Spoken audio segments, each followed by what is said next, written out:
Social media వేదికగా రెచ్చిపోతూ వ్యక్తిత్వ హననానికి పాల్పడే వారికి ఆంధ్రప్రదేశ్ ఉప ముఖ్యమంత్రి పవన్ కళ్యాణ్ గట్టి వార్నింగ్ ఇచ్చారు. వాక్ స్వాతంత్రం అనేది అపరిమితమైన హక్కు కాదని, పరిమితులు దాటితే కొత్త బిఎన్ఎస్ చట్టాల ప్రకారం కఠిన చర్యలు తప్పవని స్పష్టం చేశారు. ప్రభుత్వాన్ని ప్రశ్నించే హక్కు, విమర్శించే హక్కు అందరికీ ఉందని, ప్రజాస్వామ్యంలో దాన్ని తాము స్వాగతిస్తామని పవన్ కళ్యాణ్ అన్నారు. కానీ భావ ప్రకటన స్వేచ్ఛ పేరుతో ఇతరులను దూషించటం, మహిళలను టార్గెట్ చేయడం, మత విశ్వాసాలను దెబ్బతీయటం చట్ట ప్రకారం నేరమని ఆయన తేల్చి చెప్పారు. గత కొన్నేళ్లుగా ఫేక్ అకౌంట్ల వెనుక దాక్కుని అసభ్య పదజాలం వాడుతున్న వారిపై ఉక్కుపాదం మోపుతామన్నారు.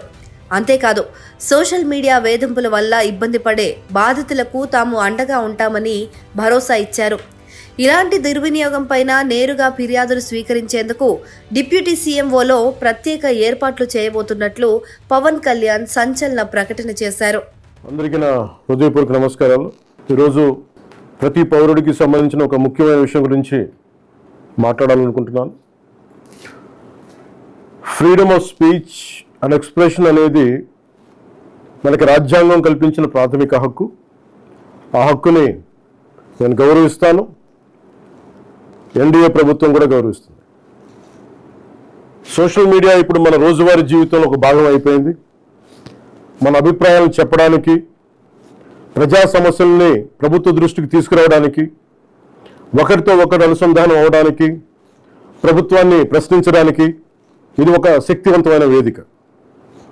కానీ మనం గుర్తుంచుకోవాల్సిన ఒక ముఖ్యమైన విషయం ఉంది. ఫ్రీడమ్ ఆఫ్ స్పీచ్ అనేది పూర్తిగా అపరిమితమైన హక్కు కాదు. దానికి కొన్ని పరిమితులు ఉన్నాయి. ఒకరి హక్కులను మరొకరు ఉల్లంఘించే స్థాయికి వెళ్ళినప్పుడు, ఒకరి హక్కులను మరొకరు ఉల్లంఘించే స్థాయికి వెళ్ళినప్పుడు చట్టపరమైన పరిణామాలు తప్పవు. భారత రాజ్యాంగంలోని ఆర్టికల్ 19 క్లాస్ 2 ప్రకారం దేశ సమగ్రత, జాతీయ భద్రత, ప్రజాశాంతి, మర్యాద, నైతిక విలువలు, పరువు నష్టం, నేరాలకు ప్రేరేపించడం వంటి అంశాల్లో రీజనబుల్ రిస్ట్రిక్షన్స్ ఉన్నాయి. సింపుల్గా చెప్పాలి అంటే ఫ్రీడమ్ ఆఫ్ స్పీచ్ అంటే ఫ్రీడమ్ టు అబ్యూస్ కాదు. Again I repeat, freedom of speech does not mean freedom to abuse. ప్రభుత్వాన్ని విమర్శించే హక్కు మీకుంది, మమ్మల్ని ప్రశ్నించే హక్కు మీకుంది, మా నిర్ణయాలతో విభేదించే హక్కు మీకుంది. అదే ప్రజాస్వామ్యం, దాన్ని మేము స్వాగతిస్తాం. కానీ ఒకరిని తిట్టడం, డెత్ థ్రెట్స్ ఇవ్వడం, ఆధారాలు లేకుండా ఆరోపణలు చేయడం, మహిళలను టార్గెట్ చేయడం, మత విశ్వాసాలను అవమానించడం, ఒక వ్యక్తి గౌరవాన్ని దెబ్బతీయడం, హింసకు ప్రేరేపించడం, ఇవన్నీ రాజ్యాంగం కల్పించిన స్వేచ్ఛలోకి రావు. ఇవి చట్టపరంగా నేరాలు. గత కొన్నేళ్లుగా సోషల్ మీడియా దుర్వినియోగం ఆందోళన కలిగించే స్థాయికి చేరుకుంది. చాలామంది ఫేక్ అకౌంట్స్ వెనక దాక్కొని అసభ్య పదజాలం ఉపయోగించడం, వ్యక్తిగత దూషణలు చేయడం, పరువు తీసే ప్రయత్నాలు చేయడం, ఆధారాలు లేని ఆరోపణలు చేయడం, fake propaganda, mark photos, death threats, organised harassment వంటి చర్యలకి పాల్పడుతూ ఉన్నారు. మహిళల్ని ముఖ్యంగా అత్యంత అసభ్యంగా టార్గెట్ చేస్తూ ఉన్నారు. చివరికి దేవుళ్ళని, దేవతల్ని కూడా వదలట్లేదు. దేవుళ్ళని, దేవతలపై కూడా ఉద్దేశపూర్వకంగా అవమానకర వ్యాఖ్యలు చేస్తున్నారు. ఇవన్నీ కూడా ఫ్రీడమ్ ఆఫ్ ఎక్స్ప్రెషన్ కింద రావు. ఇది హెల్దీ క్రిటిసిజం కాదు. ఇది ప్రజాస్వామ్యం కానే కాదు. ఈ సందర్భంగా ఒక విషయం చాలా స్పష్టంగా చెప్పాలనుకుంటున్నాం. Constructive criticism, fair comment, satire ఇవన్నీ ప్రజాస్వామ్యంలో భాగమే. విభిన్న అభిప్రాయాలను వ్యక్తం చేసే హక్కును మేము పూర్తిగా గౌరవిస్తాం. కానీ malicious fake campaigns, hate speech, criminal intimidation, cyber harassment, organized abuse, ఒకరి పరువును ఉద్దేశపూర్వకంగా దెబ్బతీయాలనే ప్రయత్నాలు, ఇవన్నీ ఫ్రీడమ్ ఆఫ్ స్పీచ్ పేరుతో సమర్థింపబడవు.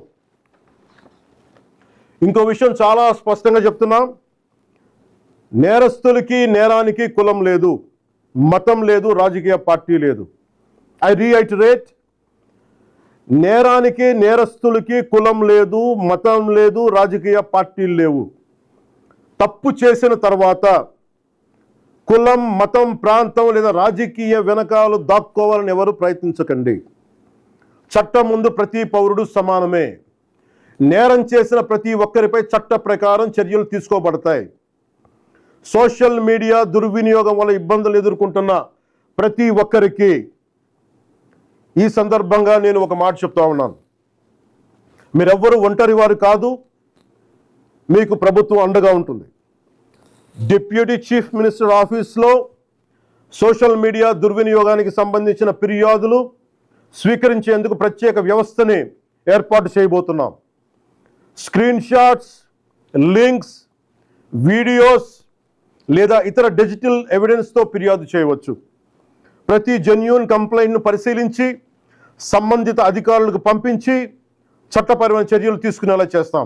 అలాగే పదే పదే ఫేక్ అకౌంట్స్ ద్వారా దుర్వినియోగానికి పాల్పడుతున్న వారిని గుర్తించి వారి వివరాలని ప్రభుత్వానికి అందించాలని బాధ్యత గల పౌరులుగా కోరుకుంటున్నాను. ఇది కేవలం ప్రభుత్వ బాధ్యత మాత్రమే కాదు, మీ అందరి బాధ్యత, మనందరి బాధ్యత. ఇలాంటి నేరాలకి పాల్పడిన వారిపై భారతీయ న్యాయ సంహిత BNS, భారతీయ నాగరిక్ సురక్షా సంహిత BNSS, ఇన్ఫర్మేషన్ టెక్నాలజీ యాక్ట్ 2000 మరియు ఇతర సంబంధిత చట్టాల ప్రకారం కఠినమైన చర్యలు తీసుకుంటాం. కేసు స్వభావాన్ని బట్టి BNS section 351 death threats, criminal intimidation, anonymous threats. BNS section 352 ఉద్దేశపూర్వక అవమానాలు, గొడవలకు ప్రేరేపించే వ్యాఖ్యలు. BNS సెక్షన్ 353 తప్పుడు సమాచారం, రూమర్స్, పబ్లిక్ మిస్చీఫ్కి దారితీసే పోస్టులు.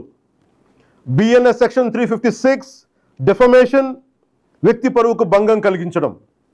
BNS సెక్షన్ 79 మహిళల గౌరవాన్ని దెబ్బతీసే వ్యాఖ్యలు లేదా చర్యలు. BNS సెక్షన్ 299 మత విశ్వాసాలను, ఏ మతమైనా కానీ, BNS సెక్షన్ 299 మత విశ్వాసాలను ఉద్దేశపూర్వకంగా అవమానించడం. BNS సెక్షన్ 196 వర్గాల మధ్య విద్వేషాన్ని రెచ్చగొట్టే చర్యలు.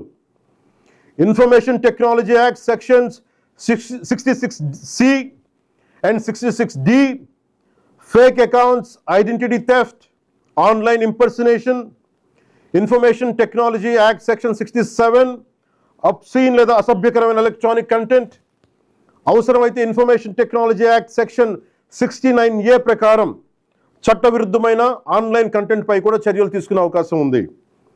ఈ వ్యవస్థని మరింత బలోపేతం చేయడానికి ప్రత్యేక టాస్క్ ఫోర్స్ని ఏర్పాటు చేస్తున్నాం. సైబర్ క్రైమ్ పోలీస్ మరియు ఇతర లా ఎన్ఫోర్స్మెంట్ ఏజెన్సీస్తో కలిసి పనిచేస్తూ సోషల్ మీడియాలో జరిగే నేరాలపై చాలా వేగంగా చర్యలు తీసుకుంటాం.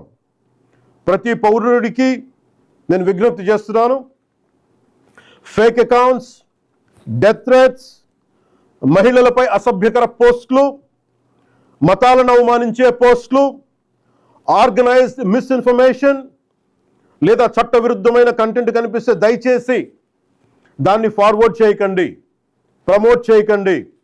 దానికి సంబంధించిన screen shot, URL, date, time వంటి ఆధారాలను భద్రపరిచి అధికారులకు ఇవ్వండి.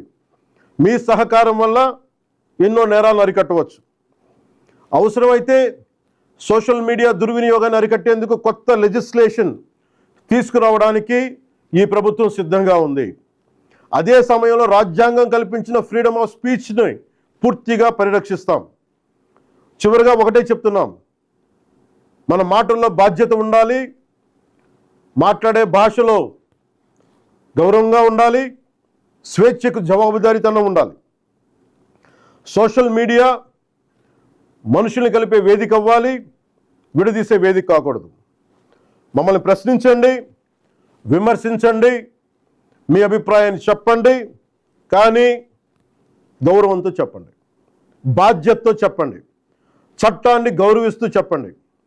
అప్పుడే మన ప్రజాస్వామ్యం మరింత బలపడుతుంది. అలా కాకుండా మా ఇష్టానికి మాట్లాడతాం, మా ఇష్టానికి ఏదైనా అంటామంటే I promise you will face the legal consequences. Thank you. Jai Hind.